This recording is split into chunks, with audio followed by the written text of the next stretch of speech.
So first things first, if you've been struggling on your personal development, or if you've been struggling on your journey of trying to get better every single day, this video is for you. Recently I went on a journey of 75 Hard. It's a challenge where you have a certain set of rules that you have to follow for 75 days and stick to that consistently. And for me, it took me 109 days to complete the challenge. So it's around it's almost 4 months or so. It's 3 months.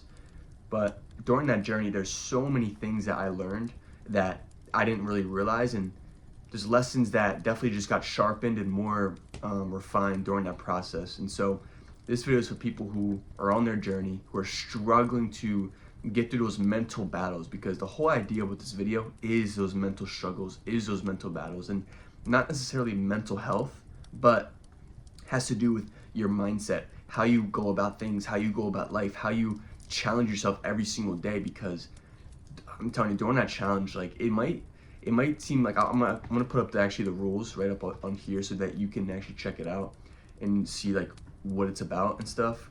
But during that process, me going into it, I was like, okay, I'm gonna try this challenge because okay, I'm really good at setting habits. I've been tracking my habits for a year and a half. I have all these habit trackers on my wall.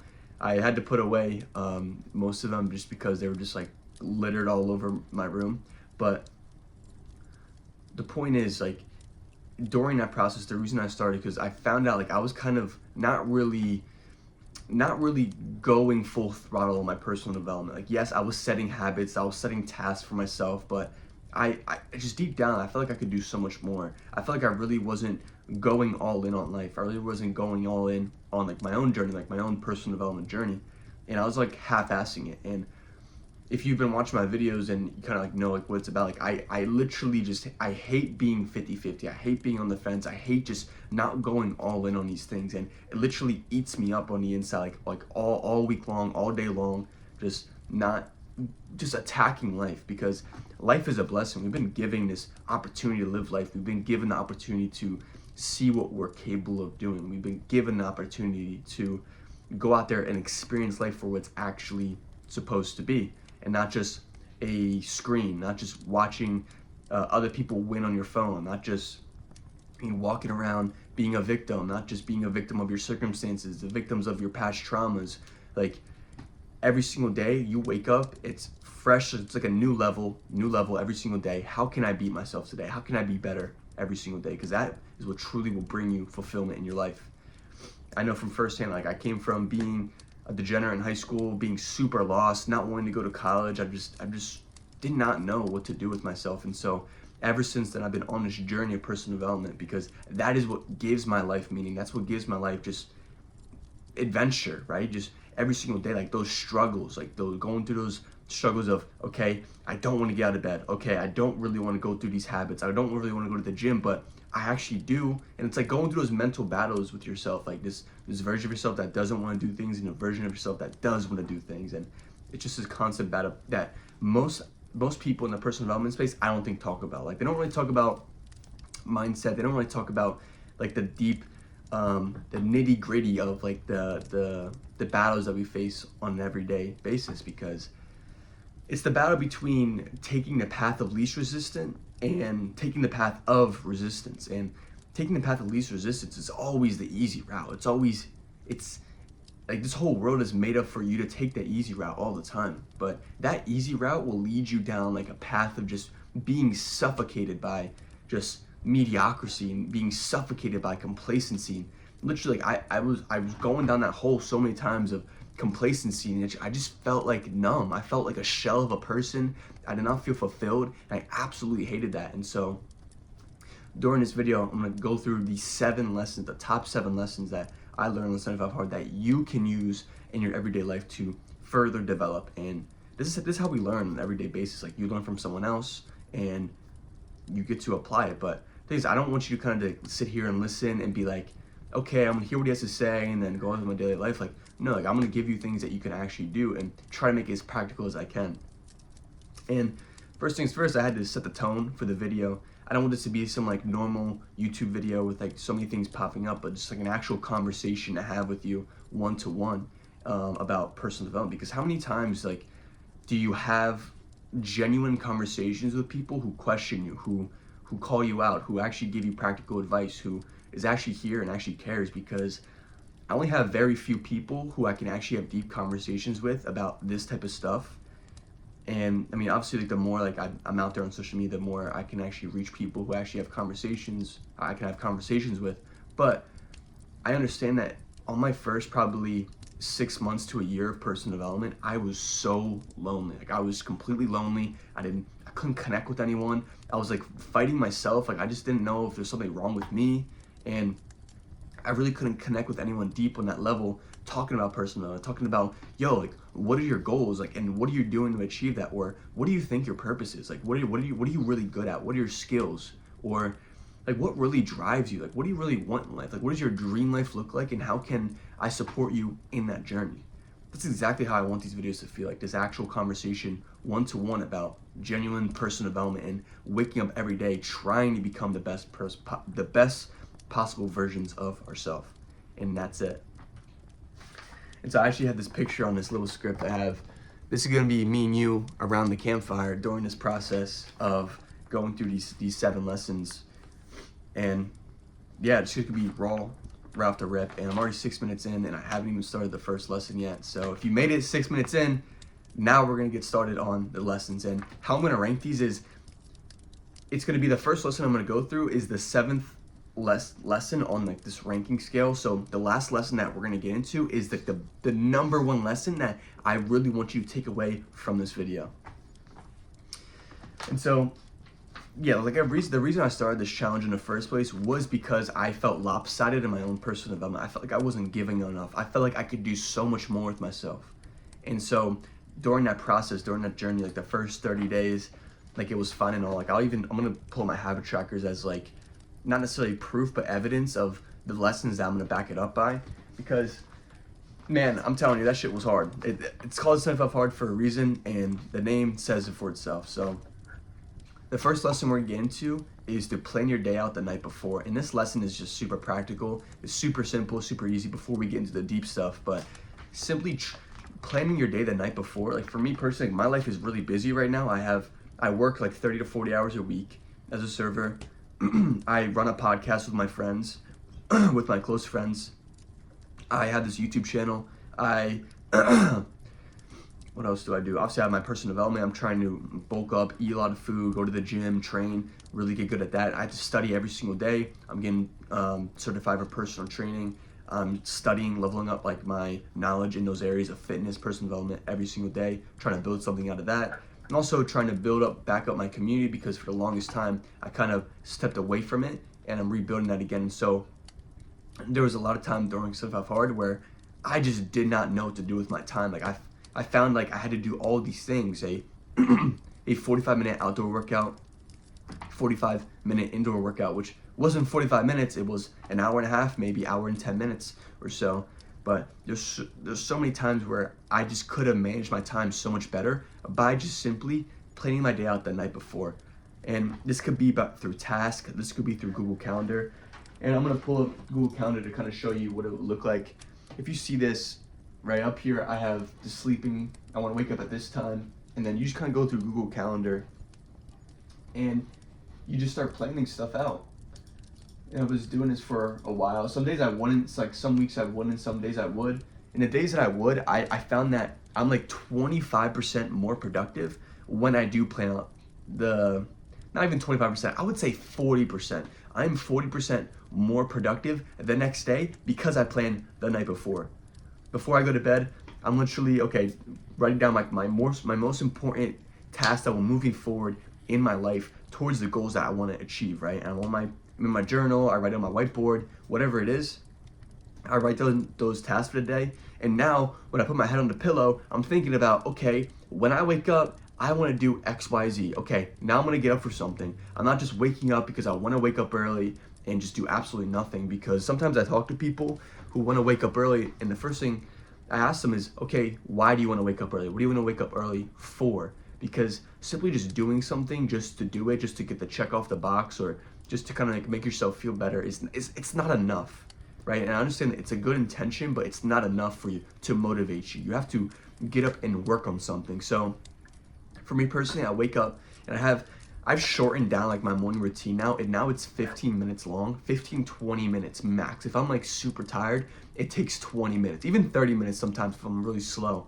But all I do is I wake up, get out of bed, obviously turn my alarm off, walk across my room, get my alarm, and actually to turn off my alarm, I have to go into the bathroom and scan the QR code. And that sounds crazy, right? Because for the longest time, I would turn my alarm off and just go right back in bed. And that's the worst feeling possible. Wake up 3 hours later, I'm like, okay, I missed out on the whole morning. I could have done so many things, but I just missed out on doing that. And so what I do now is I have this app called Alarmy that you can download. It's alarm and then with a Y at the end. And what I do is I grab my phone, go into the bathroom, scan the QR code. And I'm in the bathroom, right? I'm looking at myself in the mirror. I might as well get up at that point. And so once I do that, I drink this big glass of water. It's like 32 ounces. It's a water bottle.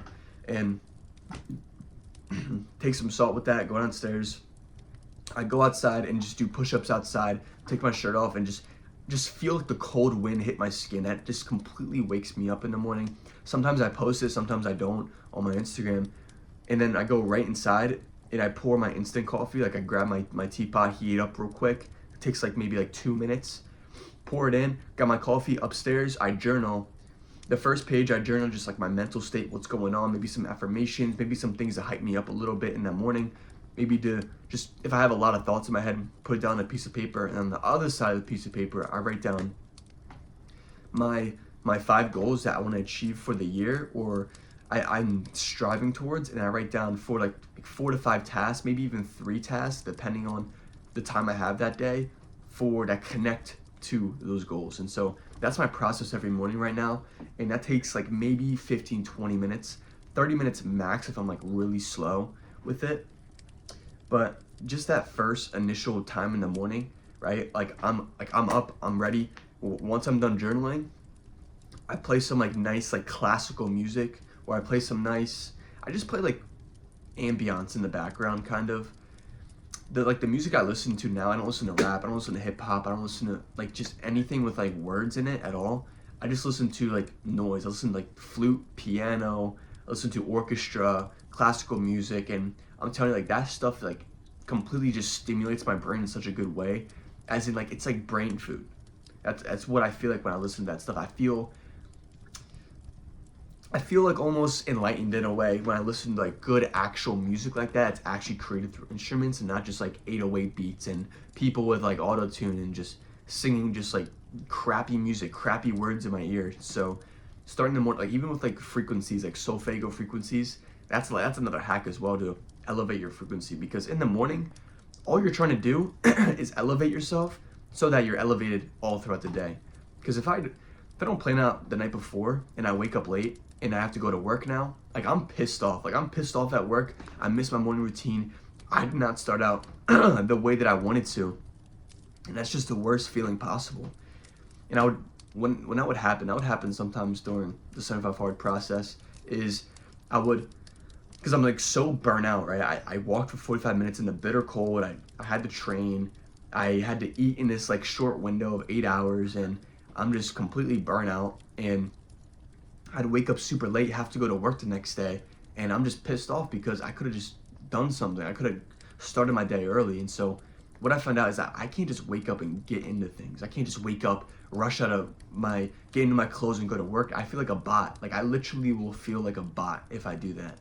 I literally will feel like a robot if I just wake up, go to work, come home, sleep, eat, go to the bathroom, repeat. Like that just is not a life I want to live at all. And I would literally like, it just sounds crazy, but I would rather be broke and be just completely just fucking just in the worst possible situation than just be botted all my life. So I'm glad I have a lot of control over my life. Like we actually have a lot of control, a lot more control than we think we do. We have the control to wake up early in the morning, to get our day started before doing anything else. Reading a nice book, listening to some nice music, writing down your thoughts in the morning, reading the Bible, spend some time with God, spend some time in solitude with yourself, getting that clarity on your goals, getting clarity on the things that you have to do every single day. And so it's such an important thing I feel like everyone should implement in their daily lives. And so putting your day out the night before literally just increases my productivity. And so the quest that I have for you that I really want you to do is to plan out your day the night before. And let me put on the campfire again. And so the quest that I'm gonna have for you to do is to literally plan out tomorrow's day. So whether you're watching this at nighttime, in the morning, during the day, plan a day out for tomorrow, the night before, and just see how it works, because this might not work for everyone, but genuinely it has helped me a lot. Increases my productivity 25 to 40% more.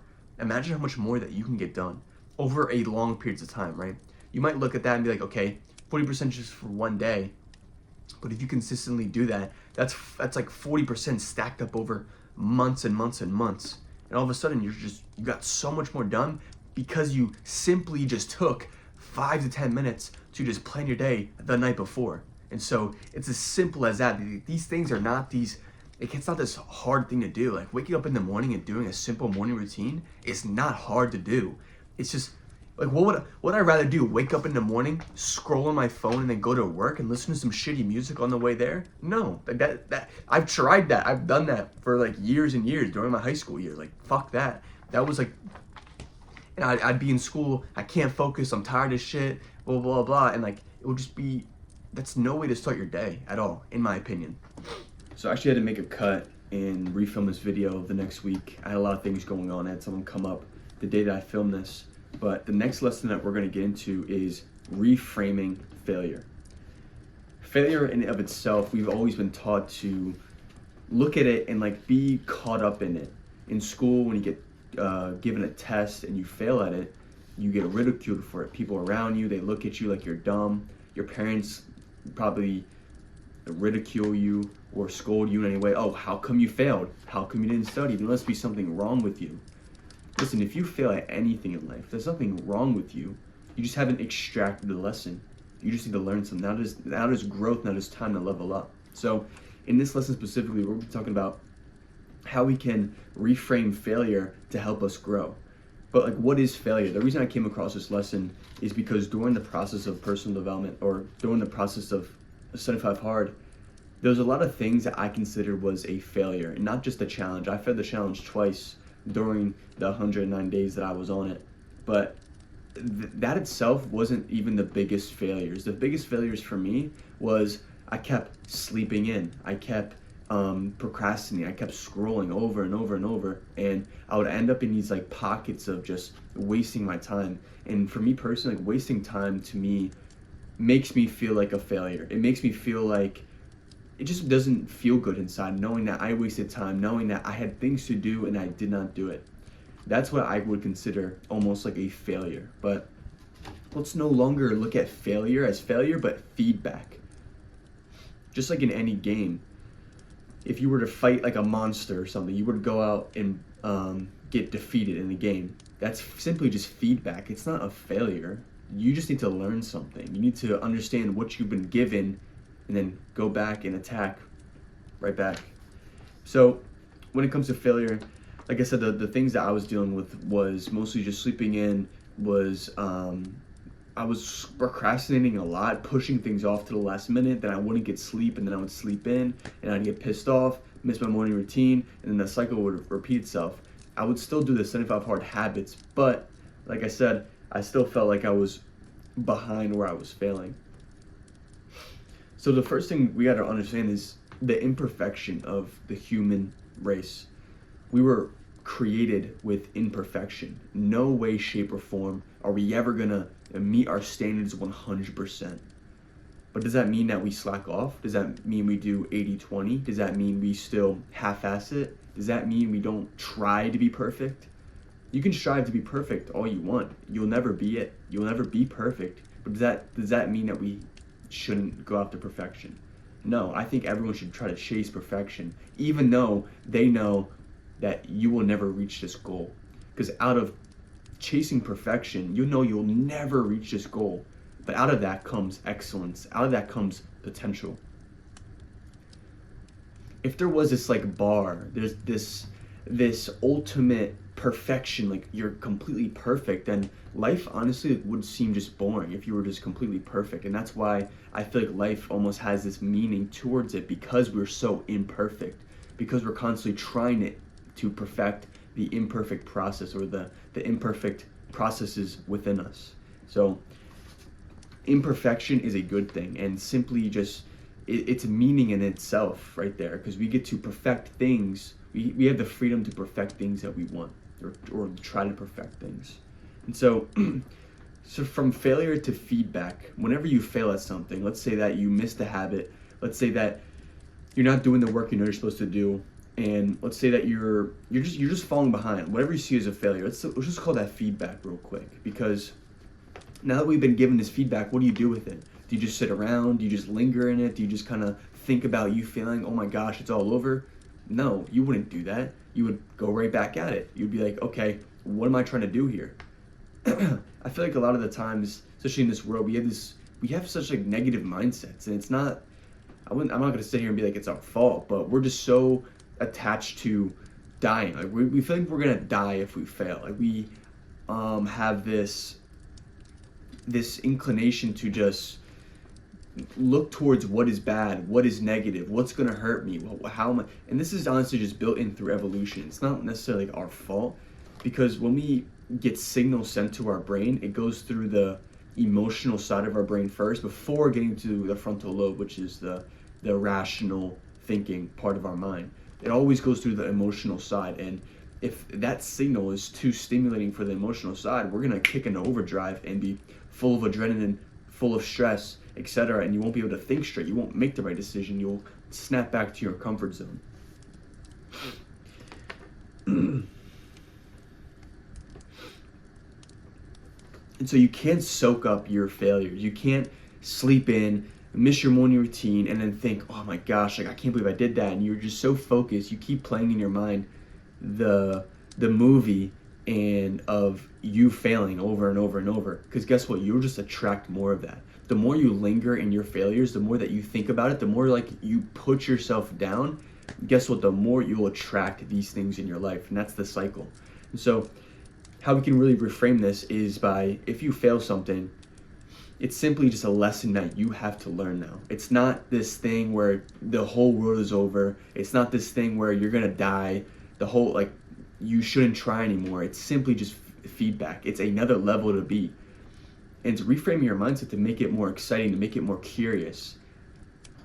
If you're missing on your, if you have your habit tracker, right, and you're tracking your habits and you miss a few days, you're slacking behind, you should think, instead of, oh my gosh, like I'm just falling behind, I'm a loser, I'm this, I'm that. You should be like, okay, how can I level up here? What am I missing? What is the lesson? How can I extract what I'm missing here? And that should excite you, because that's growth right there. That's conscious growth. As in, that's growth that you know that you need to take.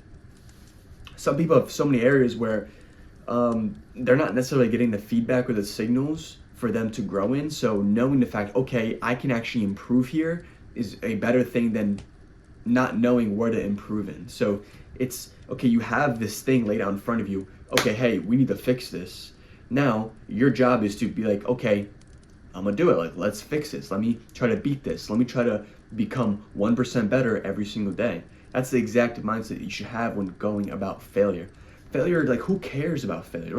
Don't even call it failure anymore. Call it feedback.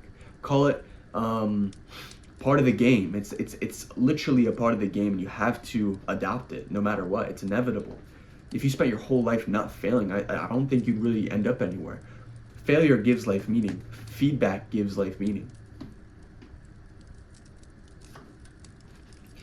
And during my process of 75 Hard, I noticed this a lot, because my personal development was lopsided. I don't know if I mentioned it in this video already, but I was doing the habits so good. Like, on here, you could see I hope that you can see, like, I was doing really, really good with all my habits. They're so green, okay, etc. But there were some things that I was not tracking that I was falling behind on. And I was like, well, I don't want to, no, I want to be good at a lot of things. I want to make sure everything is up, not just 50-50, not just 60-40, not just 70-30, but 99-1, something like that. Like, I know you'll never be perfect, but to strive for it, you'll get excellence out of that. You'll get your infinite potential out of that. And so I think the best way that we can kind of go about this lesson is I'm gonna give you a quest right now. What I want you to do is get out a piece of paper and write down your most recent failures, or the feedback that you're getting that is upsetting you, the things that is bothering you a lot. So that could be a specific bad habit. Okay, I really want to start working on my business, or I really want to start becoming a better person. I want to start building a better physique. I want to start eating healthier, but I can't. How come I'm not doing this, right? You write this down on the top of a paper, right? The problem is XYZ. The new thing I have to be is XYZ. You get out a piece of paper and start writing these things down. Because what you really need is clarity. If you just kind of linger in the failure and you don't solve it, it's almost, you're saying that, okay, this feedback doesn't really matter. Like, this failure doesn't really matter to me if you're not trying to fix it. And so once you write down, okay, what am I failing at? What is the feedback that is bothering me? The next step is to fix it. The next step is to understand, okay, what can I do here? What can I do differently? Because the last thing you want to do is do the same shit and get the same results. I have a quote written down here. It says, insanity is doing the same things over and over and over and expecting a different result. Albert Einstein said that, and that literally is so true. Like, if you keep doing the same things, you're gonna get the same things over and over. So change something, tweak something when you wake up. Put your phone across the room and download different apps. Change your morning routine. Change your mornings. I personally feel like the mornings are where you can get a really good start on the day. You can totally flip the day over just by setting the intention in the morning.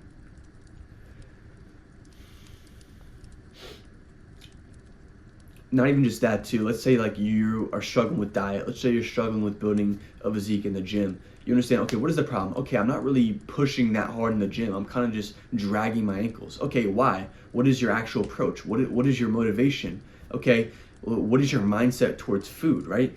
Don't look at it as a diet. Look at it as, okay, this is a new way of living. And you start just changing your mindset completely, because you can. Your mind is, it's like water. Be like water. Bruce Lee said, be like water.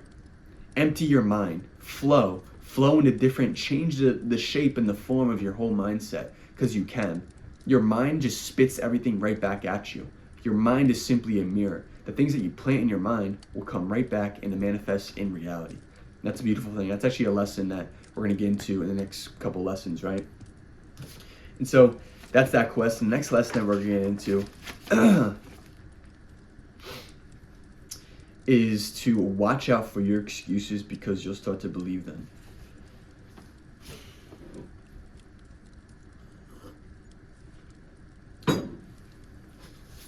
How many times do you kind of make up these things in your head to kind of validate your feedback, your failures in your life? How many times do you tell yourself, oh, I don't really have much time, or oh, like it was a celebration, like it was okay for me to eat that shitty food, it was okay for me to drink, it was okay for me to go against the standards, to not chase my goals because of XYZ. These excuses piss me off, and I'll tell you what, like during this lesson that we're about to go into, we're gonna kind of dissect the parts of our mind so that we can be aware of the things that are holding us back.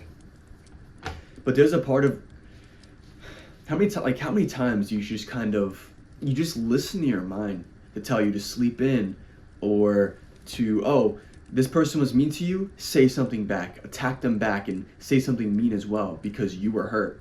This is our ego. Our ego inside of our mind is always going to try to protect us and always going to think that it's all about us, like we're so self-centered, etc. So the three parts of our mind I'm going to get into, we're going to call it, the first part is the critic, the second part is the monkey mind, and the second part is the trickster.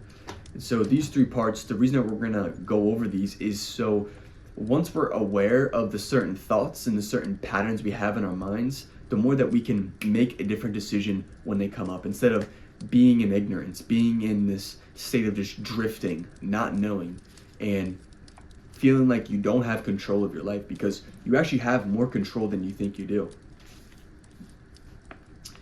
So the first part of our mind is the critic.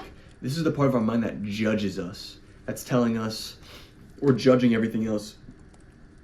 It's telling us, oh, it's pretty much judging other people. It's judging your situation. It's pretty much filters everything in good or bad. Oh, you failed? That's a bad thing, right? oh, you did this, oh, you're bad, like that must be bad, XYZ. That you let's say that you just skip the gym and your mind is like, oh, that was a bad thing, or it just makes excuses kind of. I'm trying my best to explain this, but like your mind will trick you into believing that you are a victim, that you are the exception, that you're somehow so different from everyone else, like you're somehow suffering more than everyone else. And I feel like this is the critic. This is the person that this is this is the side of the mind which pretty much like judges us, puts us in boxes, puts us in stereotypes that we do not want to be in.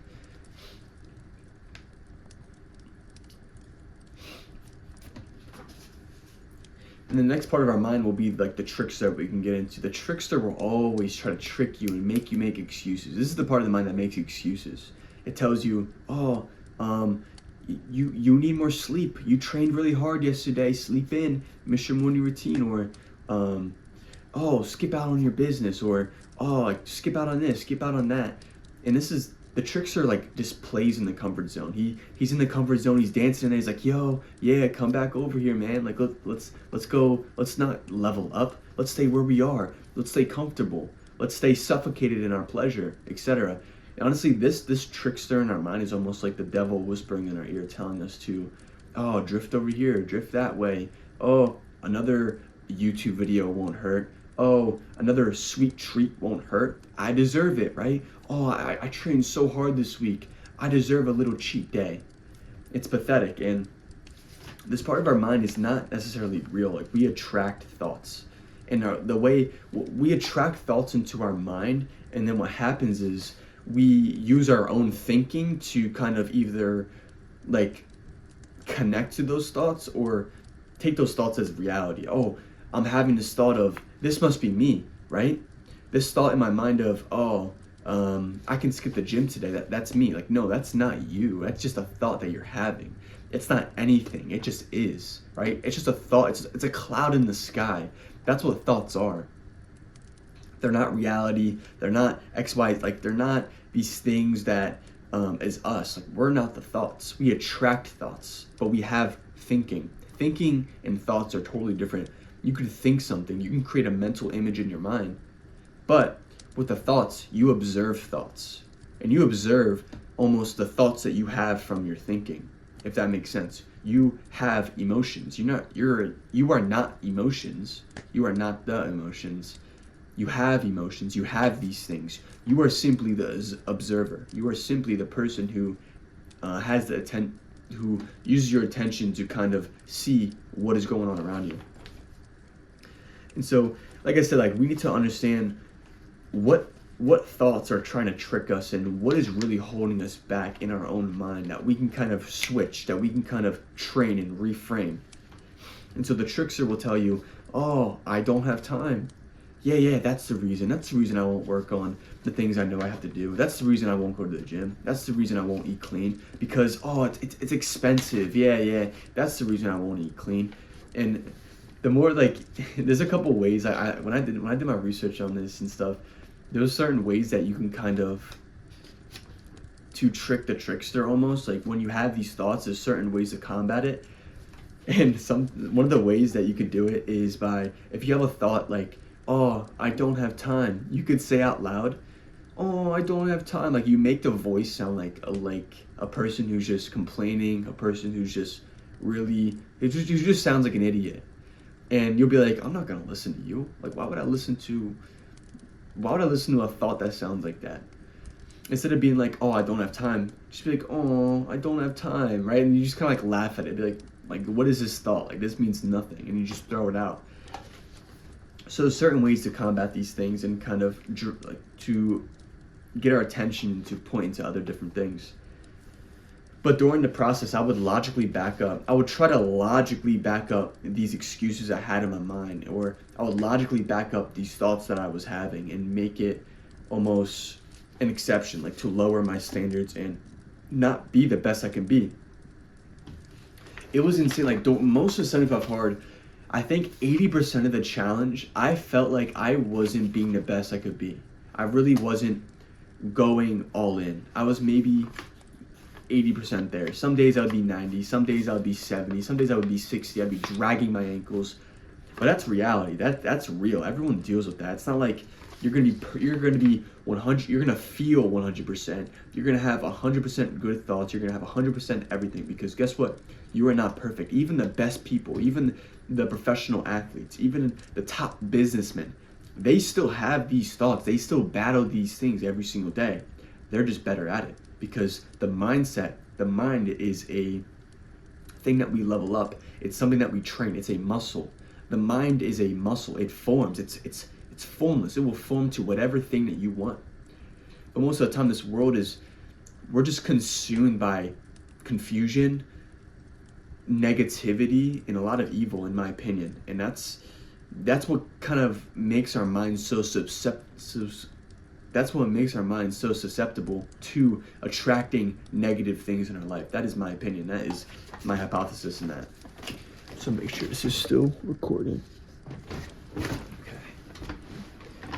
This is a quote that I'm going to read out. It says, "To think lightly of yourself and deeply of the world." That was by Miyamoto Musashi. And so what this really means is that we need to almost be humble and detached from these things, not put our ego at the pedestal, not to put these thoughts on a pedestal, not to put our desires on a pedestal, because at the end of the day, like a lot of the times our ego just plays a huge part in us being so self-centered. When you find yourself in a rut, that is not you, that's your ego. You're giving all your energy, you're giving the steering wheel to your ego. Being like, oh, like, yeah, like we're the exception, we're in a rut, we're feeling sad, we're feeling XYZ. Everyone feels things, right? There might be someone who feels they're almost in the exact same situation as you. They're almost, there's people in worse situations than you who are doing so much better because of simply just changing their mindset, of simply not listening to these thoughts, putting their attention back to what is important.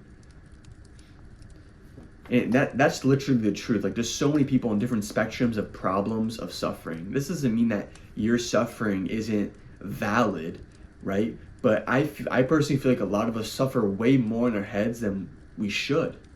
We suffer way more than we should in our head. And I feel like we should manufacture a certain extent of suffering and pain in our lives, like going to the gym, waking up early, building discipline, building that internal bank of motivation and intrinsic motivation in our lives. Definitely suffering is a great thing. And that's something that we can reframe as well. Not looking at suffering as, oh, poor me, but yes, like this is a great thing. How can I get better? How can I level up? How can I become the best possible man I can be for the people around me? How can I be confident? How can I do all these things in my life that I want to do? And simply just, this is a thing that you have to train over and over, because mindset, and I think I said this in the beginning, like nobody really talks about mindset that much in the self-improvement space or the personal development space. It's just all about these practical tips and, like, I guess research, but no one really talks about like the things that people struggle with on a daily basis, like inside of their own minds, that causes them to drift away. Like the things in your mind that tell you, hey, stop doing what you're doing, go sleep in, go conform to the rest of the world. And that's the thing is with the trickster in our mind. It's the devil whispering on your ear. The devil who whispers in our ear tells us to take the wide gate, to take the wide path, the path of the least resistant. And guess what? That path is wide for a reason, because most of the world goes down that path. Most of the world follows this trickster in our mind, giving into our excuses, giving into half-assing our own lives, giving into wasting our potential in things. And you have a free will. You can live your life however you want, right? And so you can either choose to take the path of least resistance, live a life full of pleasure and goodness and feeling good. But at the end of the day, it's like, yes, you can go down that path, like, and see how you feel, see how you live your life. But for me personally, I could not do it. I tried going down the path of least resistance, and I hated it. There was something inside of me that just wanted so much more than the path of least resistance. There had to have been more than this. I feel like I feel suffocated and not free. I feel constrained. I feel constrained by the path of least resistance. It just feels suffocating. I don't feel alive. I don't feel like me. I don't feel like this is the best I could possibly be. And there might be a lot of you out there who actually feel the same as well, who feel like there has to be more to this. There has to be more than just feeling good all the time and just on constantly giving into pleasure. And there is, and that's the path of resistance. That's the path of personal development. That's the path of growth, suffering, the narrow gate, the narrow path. Not many, it's narrow for a reason, because not many people are willing to go down that path, because not a lot of people go down it. And people conform to the wide path. They conform to the wide gate. They conform to the excuses inside of their mind. But you are so much more powerful than the wide path. You are so much more powerful than the trickster in our mind. Like these clouds that float by us like thoughts.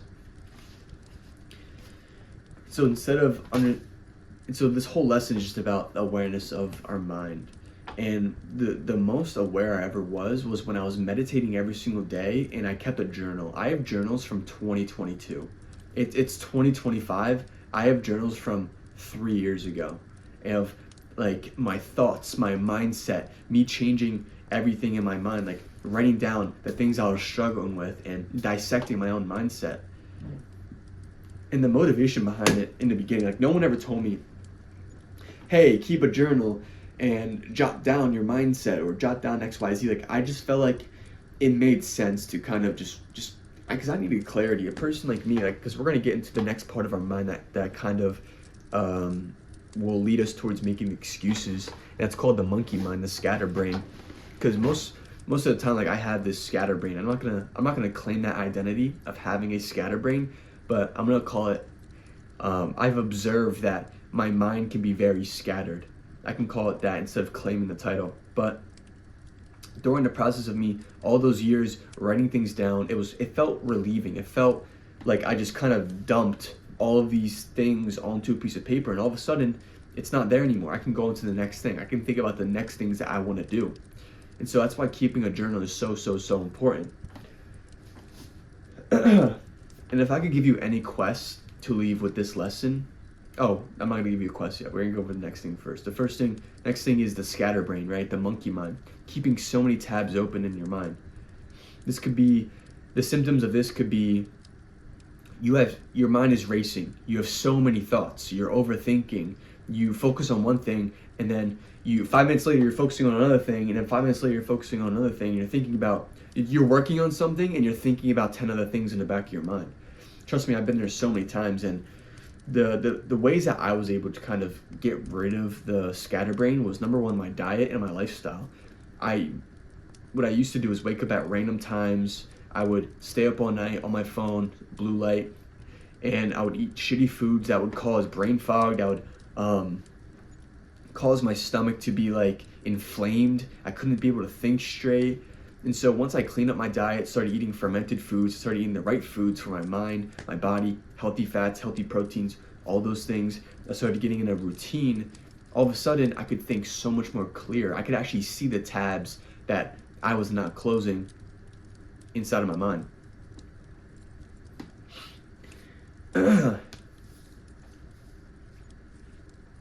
So the way to kind of get rid of this is, like I said, the journal. Journaling is a great way to kind of get rid of that monkey mind.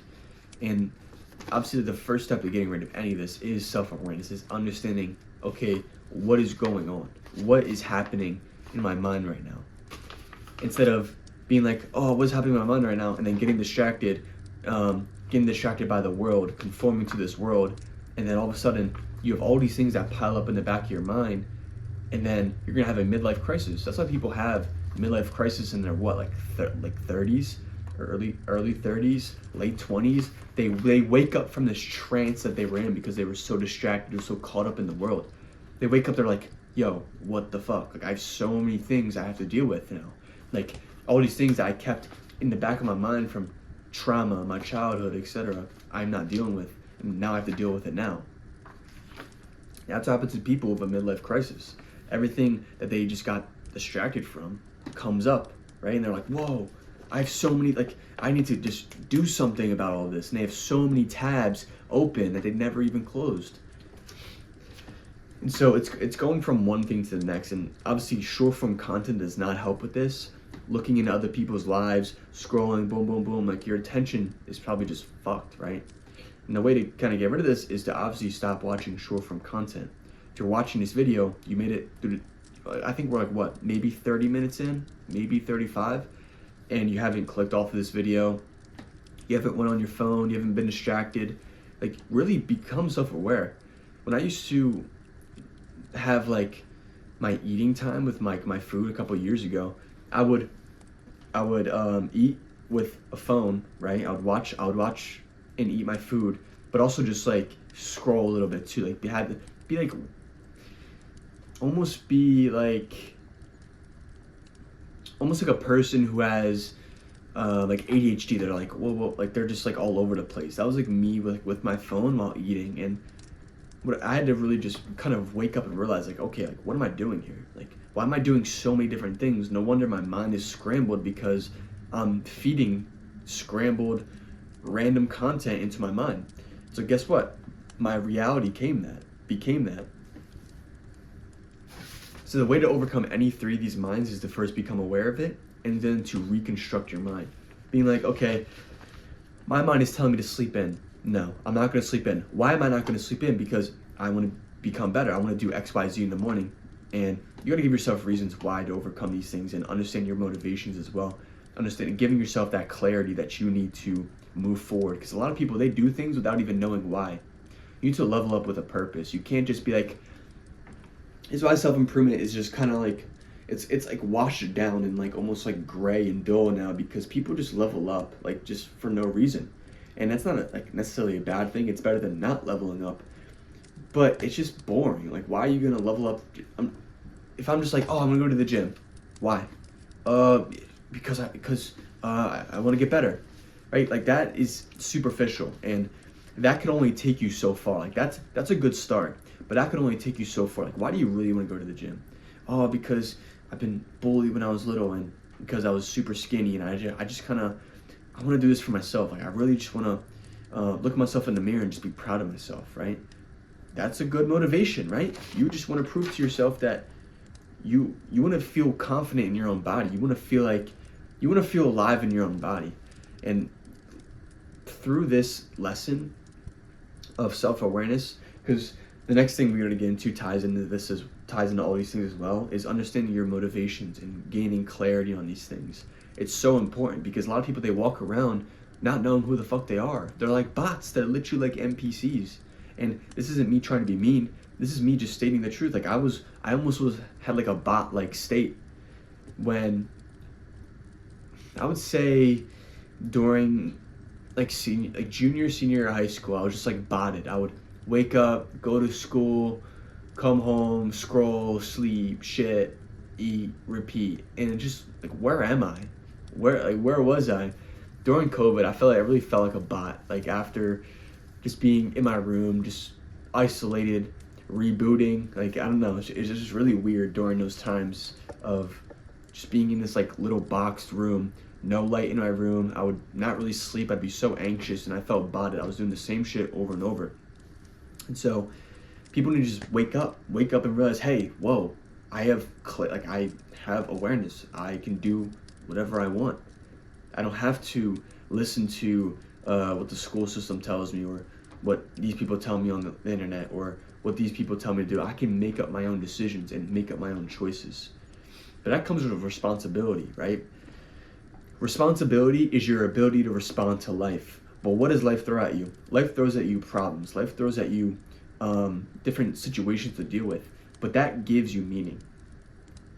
People who run away from responsibility are not willing to pay the price of what life actually has to give them. And they're going to keep running from this thing that is always going to be there. You can't, it's like running with a string on your back and a ball on the end of it. It's like, you're not going to get farther away from it. It's just going to chase you until you just turn around and just pick up the ball and be like, yeah, I'm just going to respond. I'm going to exercise my ability to respond to life. That is what responsibility is. And so the next lesson that we're going to get into is to learn to manage your energy and mental states. What we're going to really get into is emotional intelligence and self-awareness. And a lot of this ties, like, these lessons, like, I've understood them, but during Ascension hard, I really had to exercise these lessons for what they actually were in that process, because I had to really just understand, like, where my mind is at and just totally just change my whole entire mindset, change the way I went about things, because like I said, like, I was just totally lopsided with my personal development. But that was a blessing in disguise for me. I realized it almost looked like this. It was like I went from being like 50, I went from being like 50-50 or like 60-40 to like 100-0. That doesn't really describe it right. I would say it was like a landslide. It was like I was doing really good over here, but then down here I was really down. And so what I had to do was just kind of slowly but surely just like level the playing field and just ascend my current self. I really do hope you like the ambiance and the little setup over here with like the little fire. I did mention in the beginning, it's like we're sitting around a fire after our long journey and just like hanging out. That's what I imagine it to be.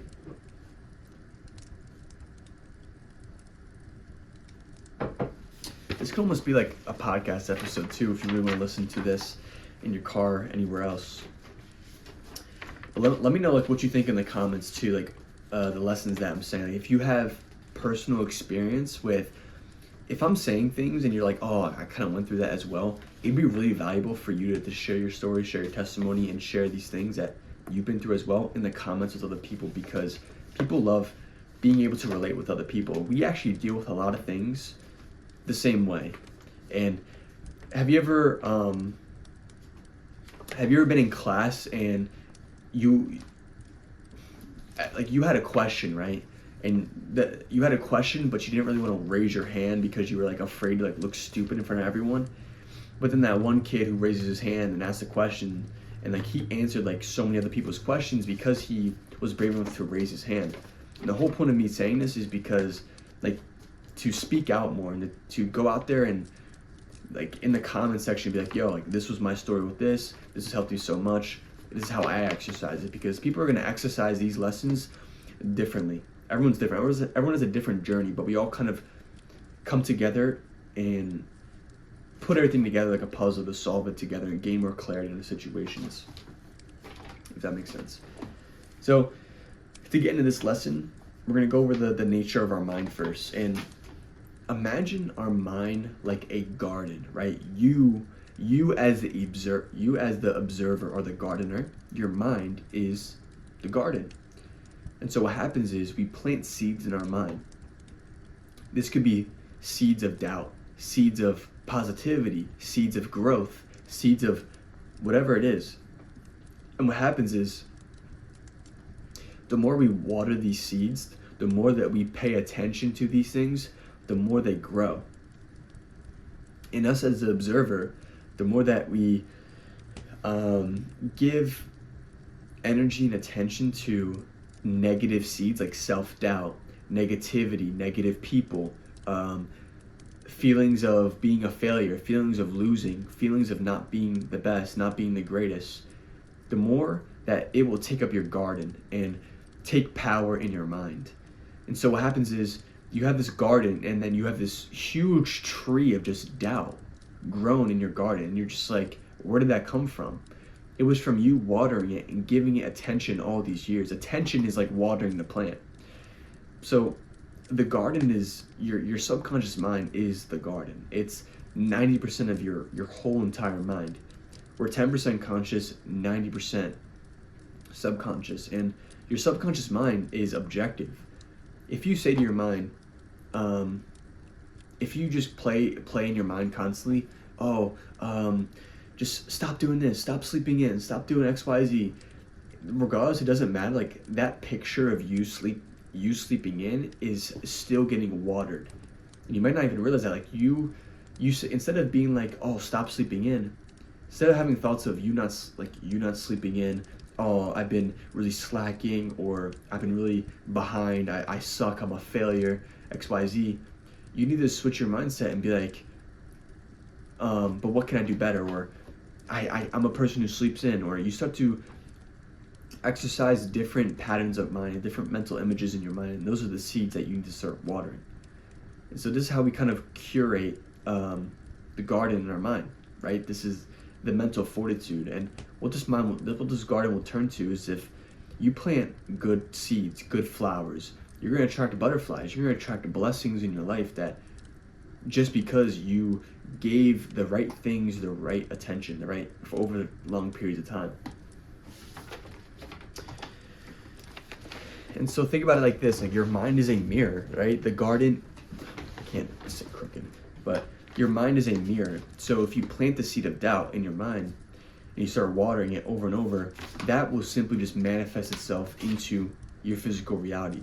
You start to see people doubting you. You start to have and attract thoughts. You start to attract these thoughts of self-doubt. And you'll have the trickster in your mind, the critic, the monkey mind, just saying all these different things to kind of confuse you, because guess what? You're attracting these things. You're attracting bad butterflies into your garden, right? That is the whole idea. I'm not gonna call them butterflies. Let's call them bats, or let's call them something like a raven. You're attracting ravens into your garden, and they're eating up all your crops, and they're infecting your mind. And that is because, right, you gave it attention over and over and over again. Make sure this is recording. Yep. Okay. And over time, this will infect your mind, and you'll just have all these emotions and ways of thinking that are just so negative because you just gave these things attention. And so how do we get to the root? How can we understand, okay, I've been planting this seed over and over and over again. How do I get rid of it, right? If I have this grown plant, it's attracting ravens, or I'm attracting these negative thoughts in my mind. What can I do now? Well, what you need to do is obviously you start to plant new seeds. Plant seeds of positivity. Plant seeds of things that will help you grow and manifest the things that you want in your life. This can be feelings of growth, confidence, of things in the future that you want to happen, things of you winning. Like, it's okay to think you're a winner. It's okay to be like, I'm a winner now. Like, I'm gonna win. I'm gonna attack life. I'm gonna be the best I can possibly be. I'm gonna be charming. I'm gonna be excellent. I'm gonna be all these different things. I'm gonna reach my potential. You can be like that. You can be like whoever you want. And the mind, God has given us free will to do as we please and to choose this person who we want to become.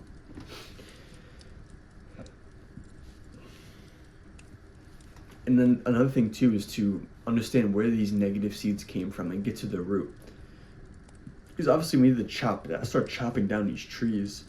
It doesn't mean you focus on it. That means that you start breaking it down for what it actually is. And that is how you deconstruct these negative seeds that we're going to get into. The best way for me to explain this is habits. Because what is a habit? A habit is simply just a behavior that's just ingrained into your mind that you've been doing over and over and over again. Also, it's from your thoughts. Your thoughts, right, create actions. Your thoughts create behaviors. Your behaviors over long periods of time create habits. Your habits create your character, and your character creates your destiny. And so, how to start deconstructing these negative things in your mind, these limiting beliefs, these things that are holding you back, the habits that you do that you don't want to do. Let's choose one. Let's pick sleeping in is like an easy example, so I'm going to use that right now. Let's say that you have a bad habit of sleeping in. Okay, you understand, okay, I don't really want this seed in my mind. I don't want this tree planted there. And so you're like, okay, where did this come from? How come I started sleeping in the first place? And you think back to, okay, maybe in middle school, elementary school, I didn't really like waking up early for school. I had to go to school for something I didn't really like to do.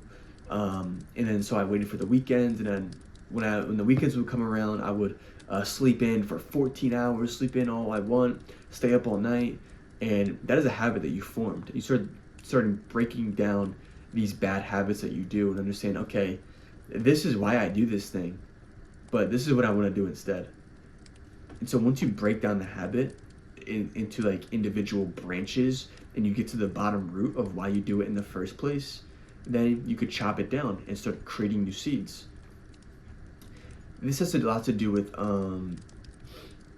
let me think. I think a good one is the gym. I'm gonna give a good example of the gym.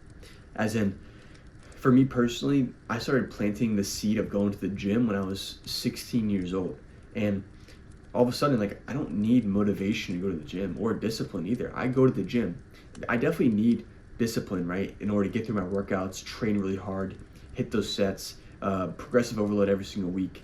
But it's not something that I'm like, oh my gosh, I need to like focus on. I already planted that seed. And so where did that seed come from, and how come that seed is so strong? It's because it's from a good foundation, a strong motivation. That motivation was for me to level up my self-esteem, for me to live a more, to make me feel alive, to make my life just better, right? And this is all kind of subjective too when it comes to what you really value, because you need to understand your values as well. What do you value in life? Okay, what is some things that I really want to keep in my life? Like, how do you see your life in 10 years from now? What type of person do you want to be? Or what are the values that you want to keep? What is the lifestyle that you want to live, and why? Why are these things so important to you? Because most of the times it comes down to how you want to feel in life. How you want to feel more alive in your life. You want to feel more adventurous. You want to live an adventurous life. You want to live a life of freedom. And for me, freedom comes from putting order in the places that I want. That is freedom to me. Freedom is not doing whatever you want, wherever you want, and just chaos. That is not freedom. Freedom is free order. It's almost like putting order in the places that you want. That is freedom to me. And so when I feel constrained, when I feel I want to wake up early but I can't, I feel constrained. And so my goal now is to be free by building the discipline of waking up early, right? And so even though I feel this feeling and I feel like negative about it sometimes, I'm gonna be free by going through by sleeping in. If that makes sense. I kind of blanked a little bit during that.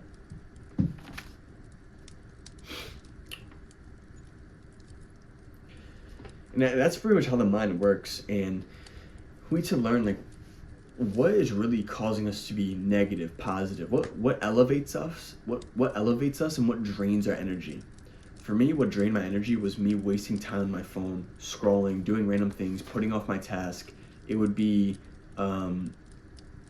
just missing my morning routine, like missing things and just wasting time, like kind of drains my energy. And that's just a negative down spiral that people end up in. But same way with a positive up spiral. You waking up, getting those small wins in the morning, knocking off those big tasks. Like I put off this task of filming this video for probably like 2.5 weeks. I put this thing off, and it feels really good now filming it. After this, I'm gonna feel bliss. I'm gonna feel freedom. Why? Because the whole time before this, I felt constraint, right? Because I wasn't able to put order in the place I wanted to. And so the best way to manage our mental or our emotional states is by simply just showing up to just looking at it and detaching yourself from it. So how I kind of look at it is if I feel something, right, in like my solar plexus, I don't kind of identify with the feeling. I kind of objectify it. So I almost imagine it like this, right? I feel something. What I'm going to do is maybe in my mind look at that emotion as something separate. Like I kind of look at this cup, I'm like, okay, this is what I'm feeling, right? This is what I'm feeling. Why? Not even just why, but okay, where can I go from here now, right? Since I feel this emotion of negativity, or I feel tired, or my energy's low, my energy's high, whatever it is to not identify with the emotions that you have. And maybe some alpha males will be like, oh, cut off your emotions, and don't feel anything. I don't feel anything. Like you feel like you have no choice, brother. You have no choice, brother. Like you are not some like alpha wolf. Like there's some like cringy stuff out there with, nah, I don't feel anything. I just feel numb. being numbs a feeling.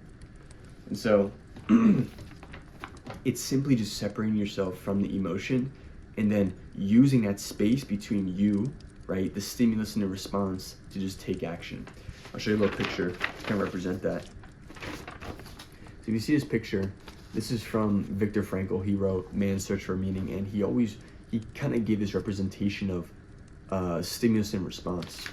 And so in between that little space right there is the power that you have. That is the free will that you have to make a decision. So regardless of what emotion that you feel, regardless of the thoughts that you have, you always have a choice. And keep that in mind. Keep that mindset in mind. Like, I always have a choice to make the right decision. Keep that mindset, and that will take you pretty far. And so what happens is we get in these cycles of, here's what happens, right? We have a thought, and when we see this thought, we feel something towards this thought. We give this attention and we feel something, right? And then we feel something, and in that feeling, that energy attracts more of that energy. You'll have more thoughts about that thing, and then that just reinforces your feelings, and the feelings reinforce the thoughts.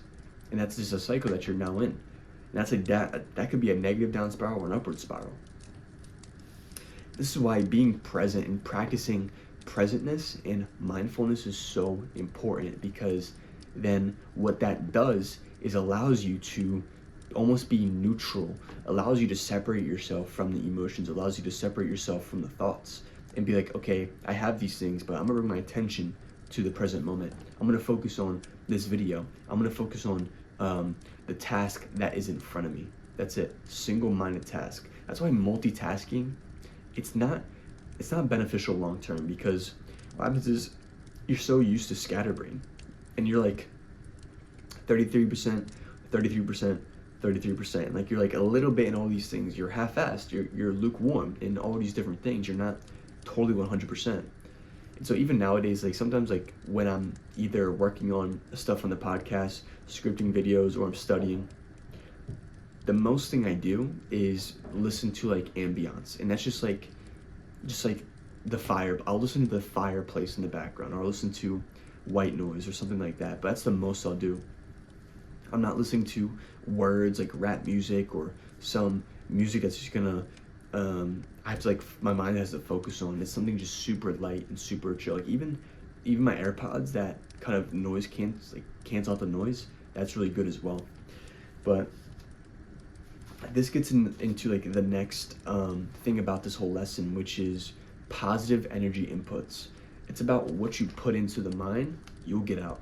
Garbage in, garbage out. What are you putting into your mind? Are you putting negative music? Are you around negative people? Are you in an environment that's negative? Like, for me personally, like I would say I'm very sensitive to, like, I guess energy in a sense. Like, I would be, if I'm in an environment, like, I could feel the energy. I could feel the vibe, right? And either the vibe's really low or high. Like, when I listen to if I were to listen to rap music, I hear it in the gym or something like that. Or I hear it like on like a video or something like that. Like, I don't connect to it. I don't relate to it at all. Because for me personally, it's just degenerate. A lot of it is degenerate. I'm not saying all rap is bad. A lot of rap can be very, very good. But for me personally, it's not for me. Like, I don't relate to it. I don't vibe with it. What I really like is, like, I like instruments. I like piano, orchestra. I listen to symphony. I listen to like just beats, lo-fi beats. I listen to something like super chill frequencies or ambience, fire, like something super natural and just super calm. Because what that allows me to do is raise my frequency. I feel genuinely raised up when I listen to these sort of things in the morning or throughout my day. Something super calm and peaceful. I do have times where like I listen to like some crazy SoundCloud audio in the gym, but after that, like I need to like kind of put on my orchestra or put on like my piano music. And it's all about positive energy inputs, like positive foods, good foods for your body. It's about good content. It's about a good lifestyle, good people, right? Positive things around you. Set up your environment to work for you. Everything is clean and organized.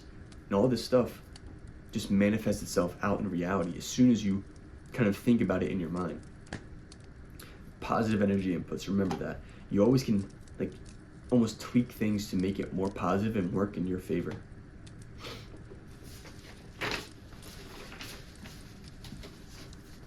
we got 3 more lessons. Congrats if you stayed, in this video. So the next lesson is to stop being so passive and to attack life. And the reason I bring this lesson up, and the reason this is like higher up on the totem pole of lessons, is because I feel like this infects a lot of people, and it infected me for the longest time. I was, for the longest time in my life, I wasn't attacking life. I really wasn't competitive. I wasn't trying to get better in an aggressive way. I would rarely ever compete with people. If conflict came about, I would just run away, or I would just be close myself up. And that's a lot to do with like childhood trauma and stuff like that, but also has to do with my mindset, right? When I played football or I played soccer, I don't know, like my mindset back then, I was a junior in high school, and I played soccer for like 7 years, but the goal was to like never win or become better or to be in flow state. It was always just to like, just show up. Like, I'm just gonna show up and just be here. But that's not enough nowadays. You can't just drift through life. That's simply just drifting itself. That's why people live the same life. Like even people on personal development, that's why they live the same. That's why they feel like they're not getting any better, and it's so boring because they're living the same day over and over, and they're just showing up. And at some point, like showing up is good. Like that's superficial though. Don't just show up. Be better. Look at things differently. Extract a lesson that you need to learn. Extract how you can get better. Every single day is a new opportunity. Every single day is a day to set sail. And so I have this concept now in the morning. My mornings are for intention, right? The first 30 minutes of my day, I'm writing down my goals again. I'm writing down the things I need to improve on. I'm writing down my mental state. I'm getting super, super clear on the island I need to set sail on. It's almost like a pirate ship, right? You're a pirate, you're out in the sea, you want to sail, right? Where are you going? You wake up, you just slept, you wake up, you're like, okay, where are we going, right? You set the sail, you set the trajectory, and you go.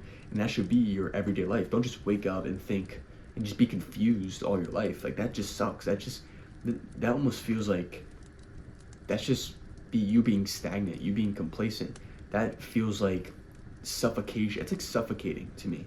Knowing that I wake up and I'm just like, what do I do? Where do I go? Just confused in my daily life. And if you're in a position where you might be confused, you're just lost, you don't know what to do something. Go somewhere, right? It's better than just floating, drifting, because you're gonna end up somewhere you never wanted to be in. People don't magically end up with a great physique. People don't magically end up rich and successful, right? All this stuff is self-made.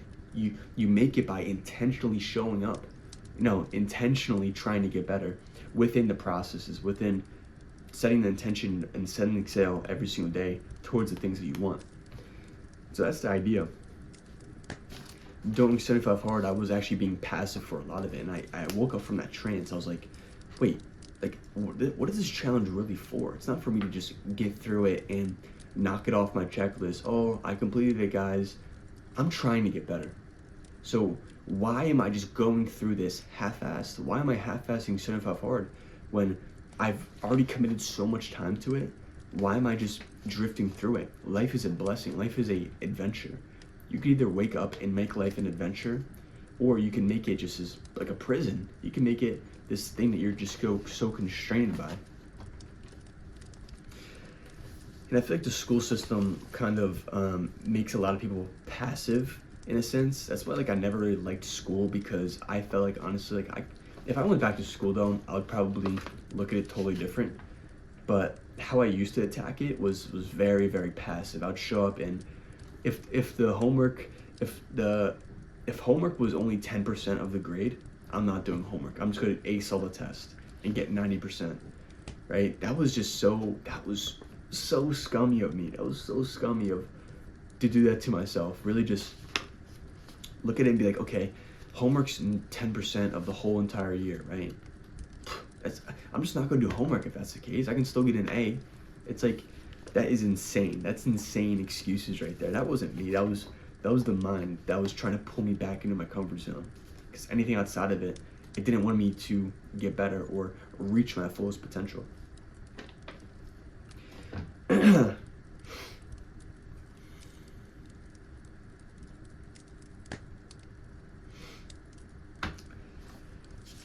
And your attitude is so important towards life.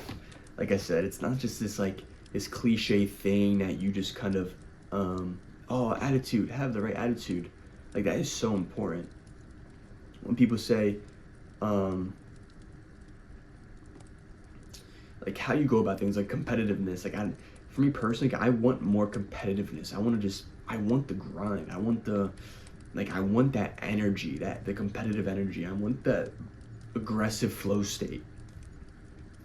Recently, in this past year, over last summer, I played a lot of soccer out with my friends. It was like 11 on 11, sometimes like 8 on 8, sometimes like 5 on 5, whatever it was. But that was literally so fun, because I went in there and I was just trying to win, and I felt so good being athletic, attacking it, and I felt free. I felt adventurous. I felt like my life had more meaning in it when I was competitive, I came to the attitude like, no, I want to win. I want to see what I'm capable of doing. I want to score goals. I want to beat the other team. That's it. And so with this, I'm going to give you a quest that you can do, something that practically that you can adopt to start to create this attitude. So what I want you to do is get out a piece of paper and write down, how do I say this, right? I said this in my last video, the video before this, and I want to explain it again. It's understanding your villain. Every hero needs a villain, right? You're not a hero without beating a challenge, overcoming difficulty. And so your goal is to beat yourself, right? You versus you. But this isn't like some crazy struggle battle. It's you versus the best version of yourself. You want to be better than him. You want to be just like him, right? Be just like him or better. And so what I need you to do is write down this ideal self that you want to be, right? This version of you that does everything right. This version of you that makes the decision to attack life, that makes the decision to become better, that makes the decision to eat better foods, to take care of his environment, etc. So get out this piece of paper and just write down, okay, what is his mindset? Okay, how does he look? If you were to drop him into your routines nowadays, into your lifestyle now, how would he act and what would he do? And so when you write this down, your goal is to understand, okay, how does he do it? What is his goal? Like, what does he do? And what is he chasing after? How does he feel on a daily basis? Like, and you start to get this picture in your mind, running those slides through your mind of who this person is, what's he up to, or what's his mindset. And you try to beat him. You compete with him, be like, no, it's either I get it or he gets it, but I want to live that life, right? I want to be like him. I want to be better than him. And the reason this works so much better than comparing yourself to other people is because not everyone has your own story. Not everyone has the same suffering, and you know yourself better than anyone else. And so there's literally two of you now, right? The version of you that is like the villain that you're trying to beat, that you're trying to overcome, right? And then there's you. So you guys both have the same story, both have the same pain, same problems, but he just does it better, right?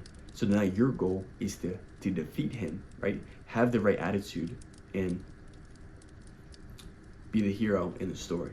That's the idea with attacking life and getting after it. And for me nowadays, how I really go about it is I just think about this person who I'm becoming, the person who I most likely want to become. This is the kind of process that I go through. Like in the morning, I have almost like a little paper like written out of the ideal self that I want to become. And I read this every morning. I'm just like, I start to visualize in my mind, okay, what's he doing today? How does he go about it? How can I be better than him?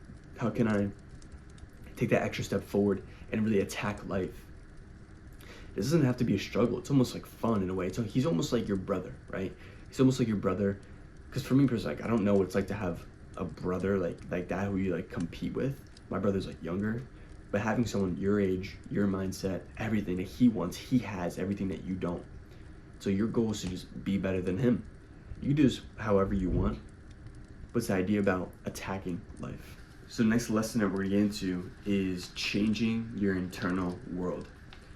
So everything that we've talked about before has led up to this moment right here to talk about your internal world. So we talked about the garden, self-awareness, emotional intelligence, your ability to detach yourself from your emotions, your thoughts, etc., the nature of your mind, So the next step is to start changing our internal world.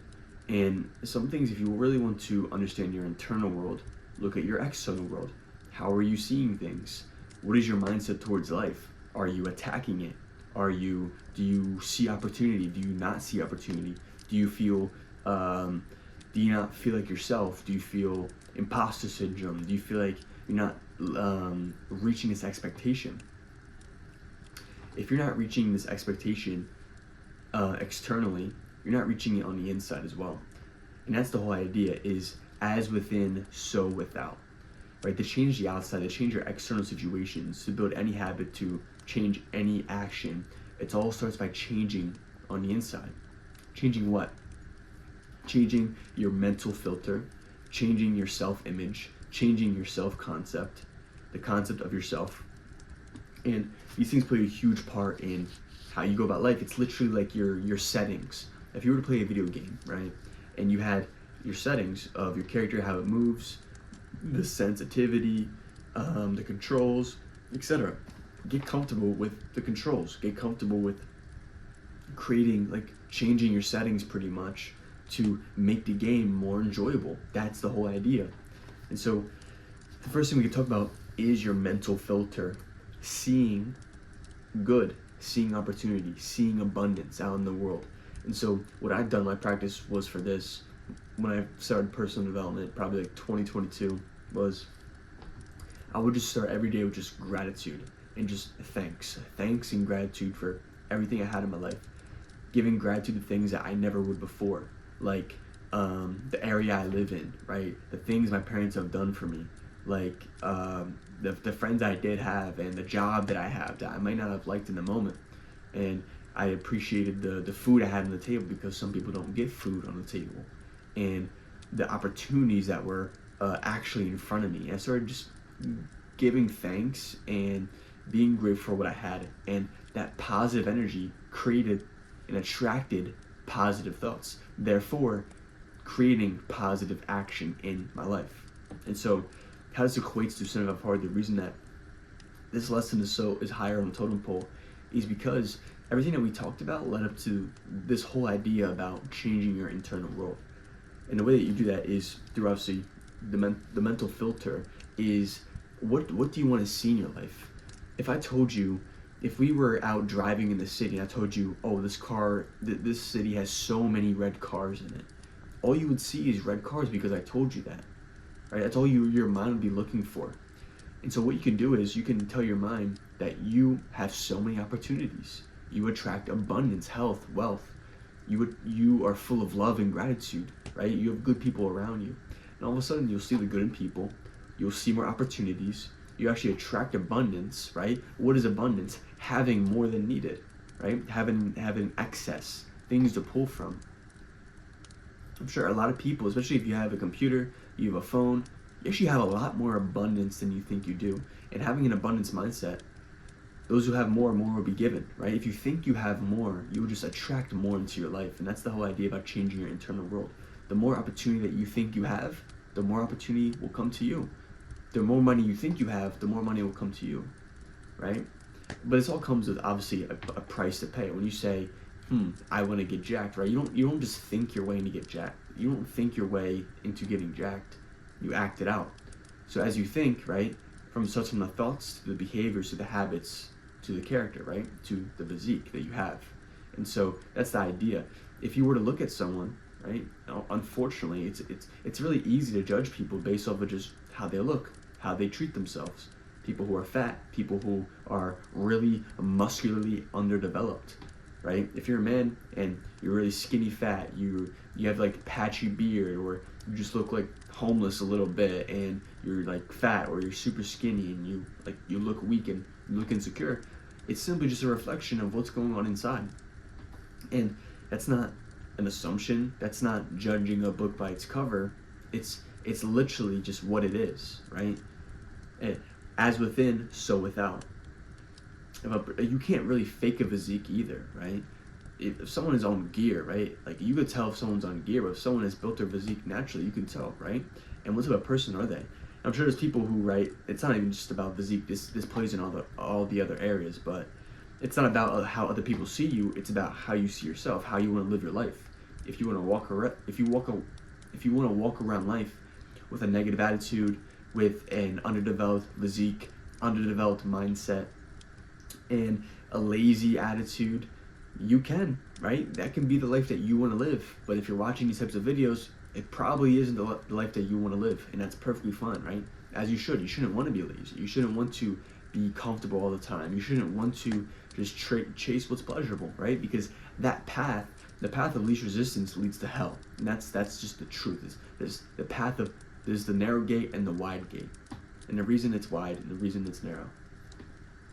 And so your mental filter, right, is how you can start creating this is by simply just affirmations and just telling yourself things, auto-suggestion. You tell yourself things over and over and over again, just like indoctrinating yourself, just like the school system has, just like your parents have indoctrinated you, or the news. You start to program your mind. I'll give you an example of this. When I used to listen to rap music, right, like a lot in high school, all of a sudden I started just like speaking like them. Like I used to just say ad libs out of nowhere. Like I used to just like have like Tourette's and just like say ad libs out of nowhere. It looked really, like, from an outsider's perspective, me looking back at myself, it was just like, what am I doing? And that is a concept of auto-suggestion. You constantly just program and start watering these seeds, these good seeds in your garden of the things that you want to manifest in your real world. So what do? You listen to some audiobooks, you listen to podcasts, you listen to some actual good music, good frequencies. This is the idea with positive energy input. As within, so without. Garbage in, garbage out. What's the opposite of garbage? Clean stuff? I guess, whatever. You put good stuff into your mind, you get good stuff in your reality. It's as simple as that. It's not like some crazy, it's not overcomplicated. It's very, very simple. And you have a choice to make, right? To build this mental filter, it's all about auto-suggestion. So things that I do personally is like when I'm journaling in the morning, it doesn't take anything at all. I simply just write things that want to happen in the future. I literally manifest things. I usually start writing affirmations to be like, I am disciplined. I wake up early. I wake up at XYZ. I'm a person who sees the good in people. I'm a person who is very hardworking, who is very diligent, who's conscientious, etc. And you start to auto-suggest these things, but you can't just write something down. You have to feel it, right? Because those feelings, the emotions, attract thoughts, and those thoughts create more feelings, right? And the thoughts will, in your ways of thinking, and your emotions will cause you to take actions. So that's the whole idea, is affirming to yourself and start reprogramming your mind, reprogramming your internal world and your belief systems to take the right actions. So there's a lot of limiting beliefs that we have that actually come from our internal world and the subconscious mind that we don't even realize, like our deep motivations, like the habits that we do in the first place, and the things that I mentioned about finding the root cause, finding the root problem, are just so important, because you got to go back in your past and understand, okay, where did these things come from, and why are they there in the first place? And then once you get to the root and you break it down psychologically, all of a sudden this tree is withered away, and you can start planting new seeds. You understand? I understand that, right? I understand it now, right? And then you just go and do something different. So the next idea is the self-image. How do you see yourself on a daily basis? Like, what is the identity you have? Because your identity is unlimited. You don't have to be what your parents tell you. You don't have to be what the news tell you. You don't have to be what other people think you are. You don't have to be what the school system tells you to be. Right? You are unlimited. And that's a beautiful thing. You can be whoever you want, and you can adopt any quality that you want, any quality that you desire. And I'm never going to tell someone, oh, you can't be this because of your trauma or genetics, or just because it runs in my family. Like, that's just fucking bullshit. Like, I feel like it's 100% bullshit. Like, just because your family went through something doesn't mean that you have to go through it as well. Just because it's not like a curse, right? Because it can be a curse only if you make it to be, and that's it. Things are true only if you make it to be. If you say, I'm an introvert, I sleep in, I struggle with pornography, I struggle, I'm trying to build a business. Like, these things will become true the more you say it to yourself, if that's the idea you have of yourself. If you have this idea that it can go both ways, a good and bad. Oh, I'm an entrepreneur, right? Or I'm a bodybuilder, or I eat healthy foods. I don't eat on processed bullshit. You say these things to yourself, and they will come true. And things have happened in my life. There was a note. I always remember this one like little note that I wrote. And back in like 2020, early 2023, like January, I was visualizing. Okay, I wasn't making content this time. I wasn't doing YouTube. I was doing affiliate marketing. I was like delving into making content for like the Andrew Tate brand, because I was like learning how to make content and stuff like that. And so during that time, I would just start writing shit down that I wanted to happen.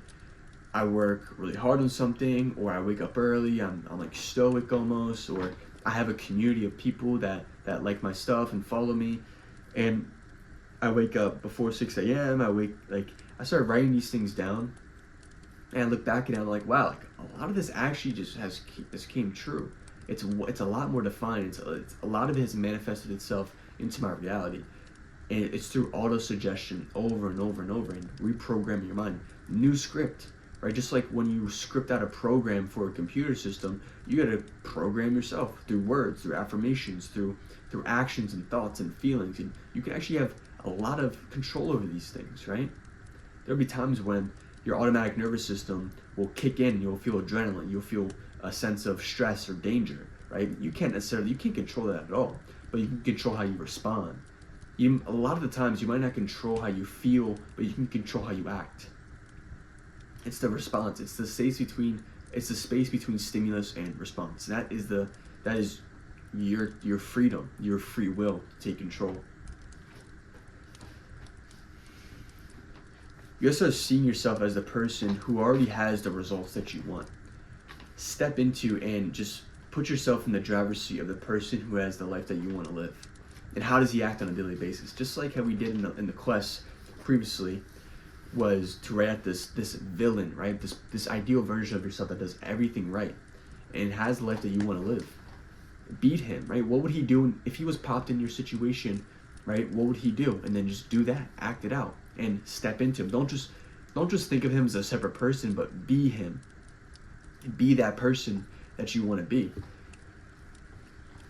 And you'll start to see like around you. It's not just you can't think your way into these things. Like I might be talking a lot about thinking and mindset, but it's literally the foundation of everything, because your thoughts equate to your actions, and your actions lead to your habits. It's a whole cycle it's like an equation almost. And what you do with the equation is take out different parts, put them in, or plug in different like formulas almost. No, plug in different numbers or variables into the formula to get different results.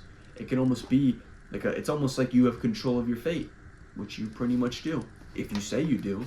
If you say, nah, like things happen and I'm not to blame, and things just happen. It's too soft, and you're just drifting through life. And in my opinion, I don't want to live like that. I want to take control of my life, right?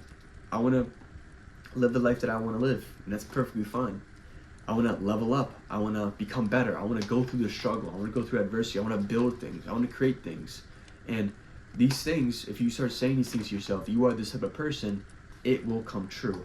And that's the idea with changing your internal world for everything to come out and manifest itself. So even when you say, I'm going to wake up early, you wake up early, right? It's not like, like I wake up early and then you just magically wait.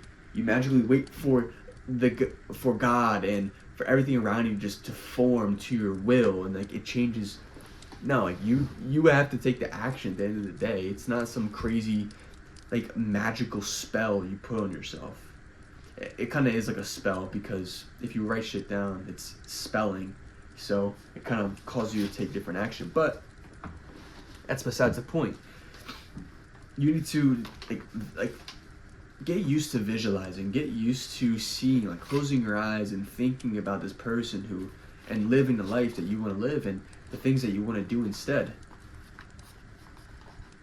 if you're a really ambitious person, you have all these ideas and these dreams, these aspirations that you want to do. It's not just thinking anymore. It's no longer about thinking. It's about doing. It's about taking action. Because that thing that you want, it's not going to be valuable unless you take action, unless you go through some sort of struggle, some sort of adversity. That's where the meaning behind it comes from. If you were just given everything, if you were just given that life, that's why people become desensitized to success, especially the people who are born into success already, some sort of success.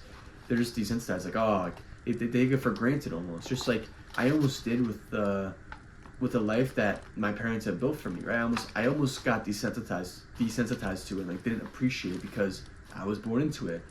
But then there's people out there who would pray, who would literally beg to be in a situation that I'm in. It just puts your problems and your lifestyle into perspective. Someone out there would really, really want to be in your situation. So do not take yours for granted.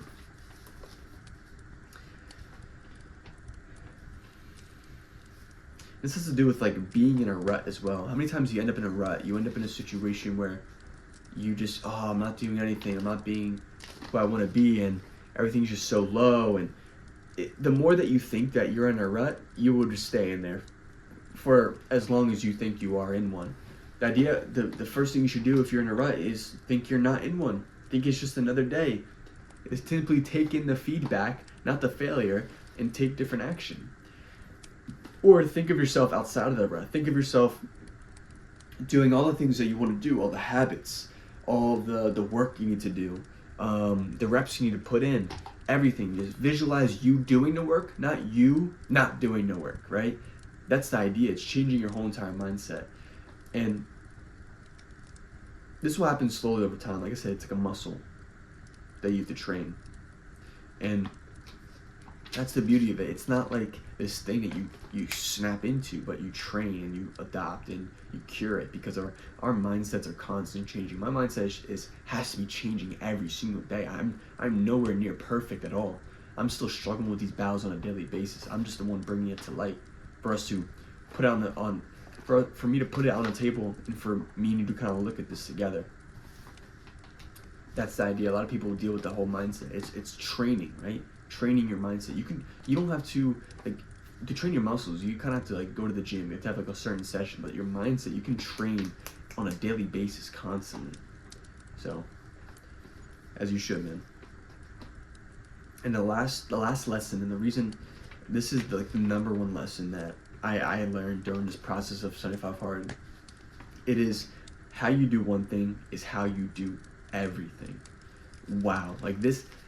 It's pretty much your standards for yourself, because having low standards in one thing, it will literally trickle over and infect other things. It's the seed. It's that one seed that infects the rest. That's how I think about it. Because there's some things obviously you just do not care about, you do not value, but then there's things you do care about, but you still 50% there. They're 20% here, 40% there, and 90% there, but then 60% another place. Try to clean up everything. Try to raise yourself in all areas, not just one area and just be a piece of shit in the other ones. You try to elevate yourself in all of these areas. But how do you do this? It all starts with, I think, your environment and how you see yourself. When my room is a mess, even right now, my room could look a little bit more tidy, but there was points during 75 Hard when I was really, really busy. I would accidentally sleep in, and then I would go to work, and I'd come home, I have to go for my walk, I have to eat, I have to go train, I want to do other things, but I'm procrastinating. It's 12 o'clock at night now. I threw my work clothes on the ground, and I didn't even open up my morning routine stuff. I'm just what the fuck? And that cycle would repeat itself a lot of the times, and my room would just pile up with just untidiness. And it's not who cares if your bed's a mess, or you don't need to wake up early to be successful, or you don't need to do all these other things. It's just but why wouldn't you want to raise your standards? Why wouldn't you want to, people say, you don't even need to eat that healthy in order to lose weight, gain weight. You just eat whatever you want as long as you stay in your calories.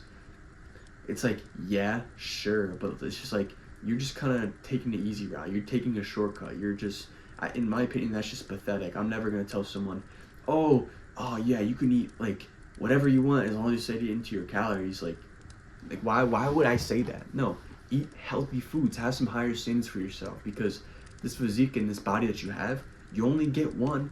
So why would you fill it with garbage? Why would you fill it with things that are not even food? That one standard that I have for myself is rarely ever eat unhealthy foods. Like, I'm not gonna indulge into just garbage sweets. Like, if I look at like a cookie, I don't look at that as food, because if you look at the ingredients, it's like 40 ingredients, a bunch of seed oils that aren't even, it's literally like fucking engine oil.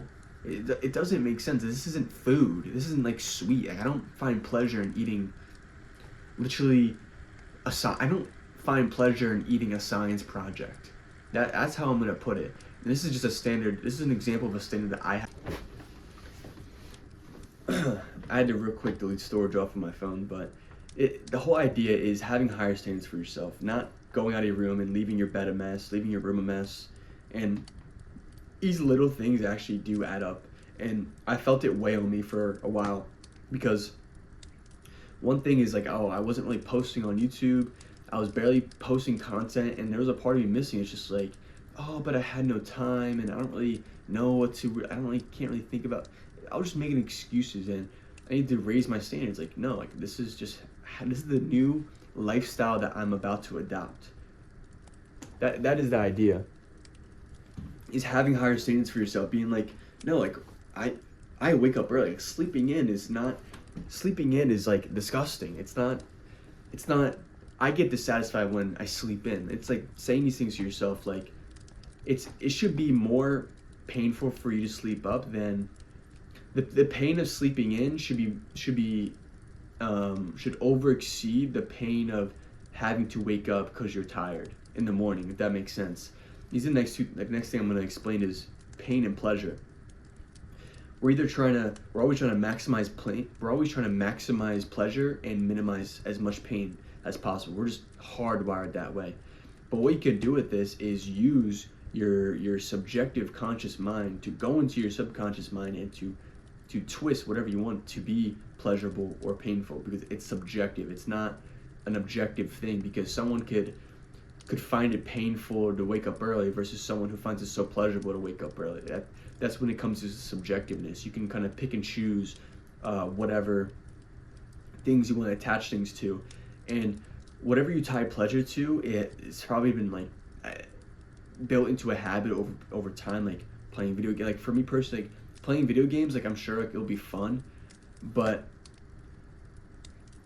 in my opinion, it's not pleasurable, and I would actually feel pain from that, because the fact that I know I have other things to do that I want to do. So it's just pain. It's constraint. And so that's like I probably explain it better, but it's almost like this, right? It's someone who goes to the gym every single day, right?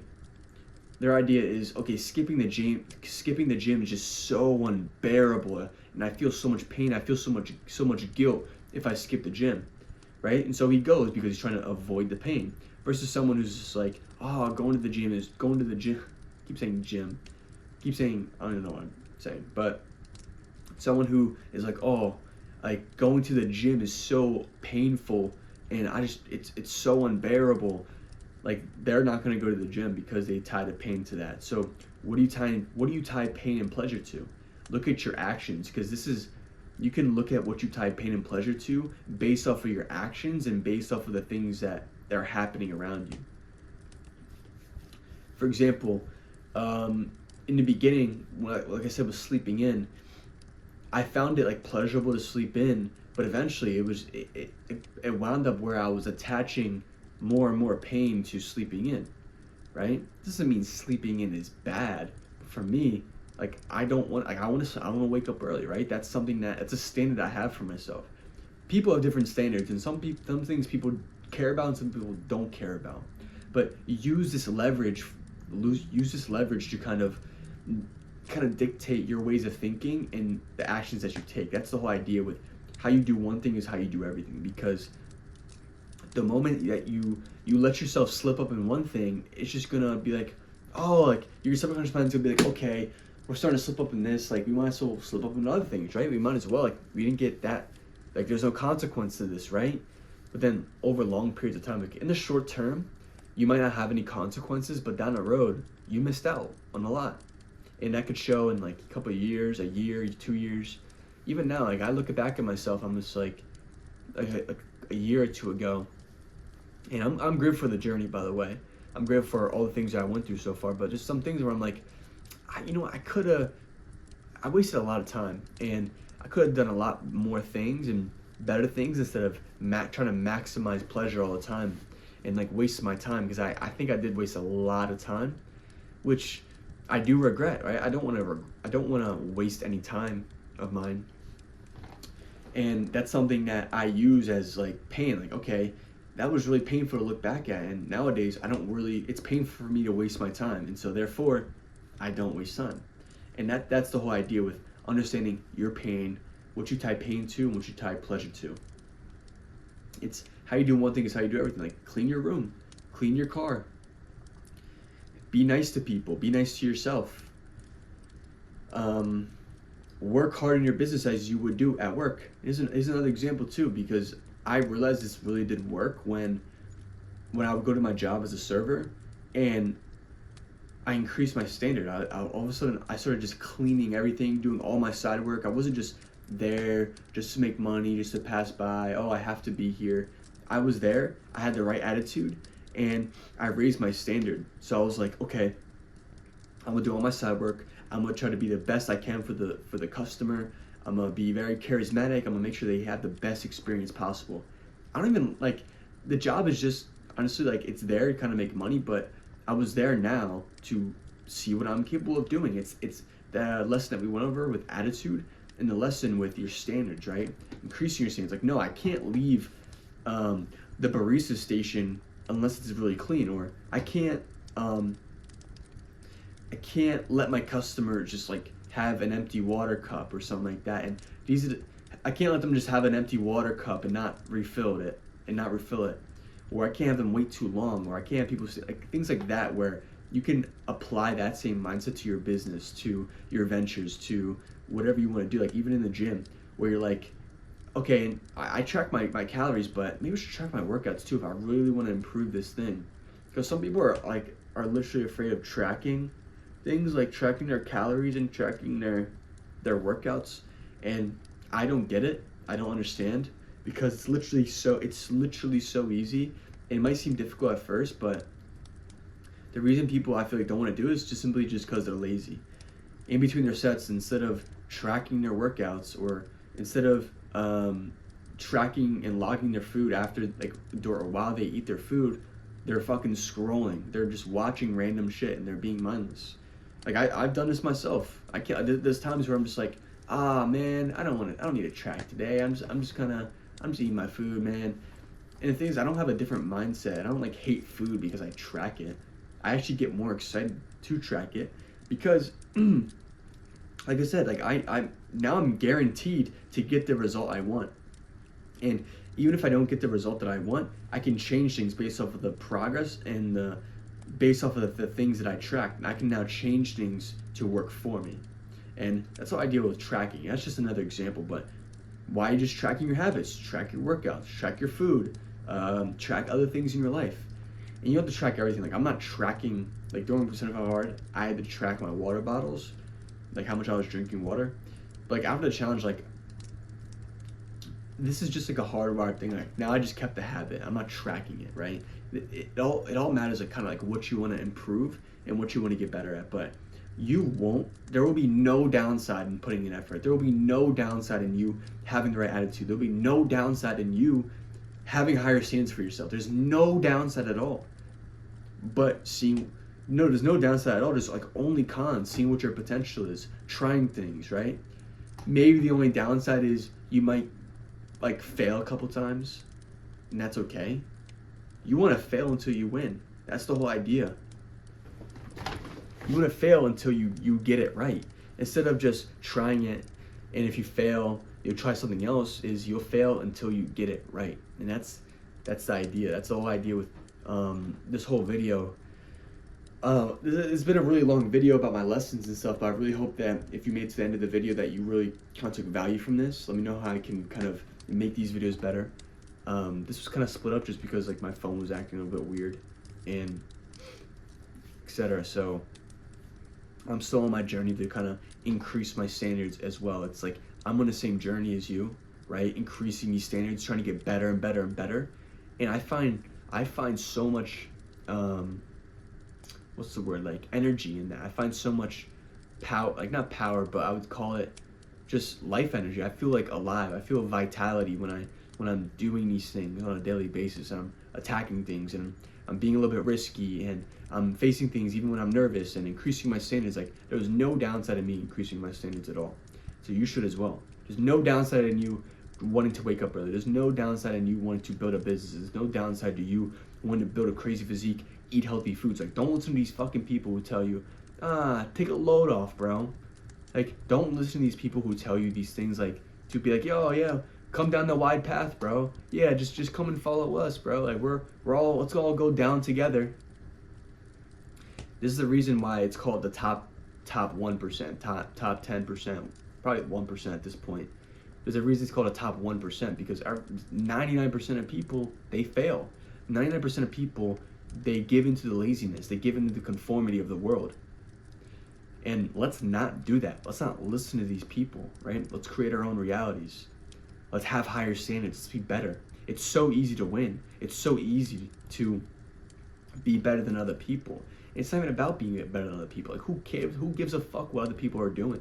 Stay in your lane. But the idea is there's literally no downside. You're not gonna miss out.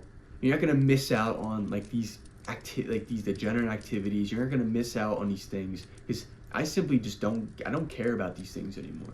That might, and that's just honestly like my opinion at the end of the day. But I'm not saying these things are bad either, right? In moderation. I don't want to say that word, but you know what's killing you and what's helping you grow.